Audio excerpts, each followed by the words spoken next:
This tutorial shows how to calculate and interpret Cook's distance in SPSS to identify high leverage cases in linear regression. This metric is used to identify influential observations that, graphically speaking, exhibit high leverage on the regression line. In order to get distances, we have to calculate the regression model first.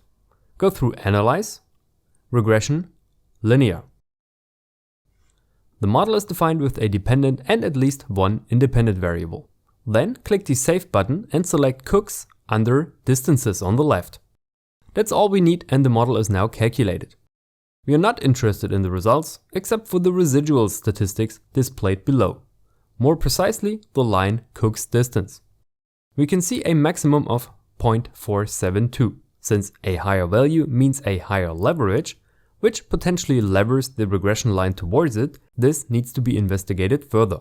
Please note that in your data view, you will see a new variable called COO_1 on the far right. If you're wondering what CRE_1 is, I'll show normality assumption testing using those standardized residuals in the linked video. I can right-click the new variable and sort descending to see the larger and more concerning values at the top. 0.472 was already known from the residual statistics. The next in line is 0.186. The question now is, what is a value that should concern you? Basically, you can use fixed or semi-fixed thresholds. Let me explain. The first threshold suggested by Cook and Weisberg is 1. This means only values above 1 are of concern, none in my example. The next threshold was suggested by Harden and Hilb, with dividing 4 by the number of observations. Since I got 51 cases in my regression, I need to divide 4 by 51, which is 0.078. This threshold will be breached by 3 cases in my example. The third approach is using common sense and looking at the relative distances. This works best with a simple scatter plot by going through Graph, Chart Builder and creating a scatter plot. We'll just put the case number or any other unique identifier on the x-axis and Cook's distance on the y-axis. In relative terms, we have 2 cases that have a higher leverage. You can use the chart editor and its data label mode to find the line the case is in. Be careful though, this is not the ID, this is the line the case currently is in. Since I sorted my Cook's distance, starting with the highest, those are the cases in lines 1 and 2. Now comes the tricky part, considering context. We have to check whether the values are valid.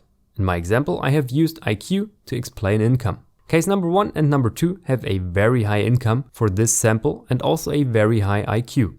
If there are no typos and we can assume that the values are plausible, we cannot simply delete those cases because they are above average in the income category.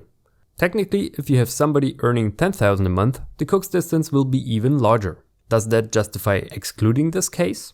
It depends once again. If your goal is to explain incomes around the median income, you would certainly take high incomes out before, because of their leverage effect on the regression line. If you have, however, no restrictions on your sample, your hands are tied when the values are still plausible. It might help in such cases to include covariates, because once including those, the distances will change, depending on whether you control for being self-employed versus employed. The main takeaway is, use Cook's distance to identify high leverage cases and check whether the values are plausible.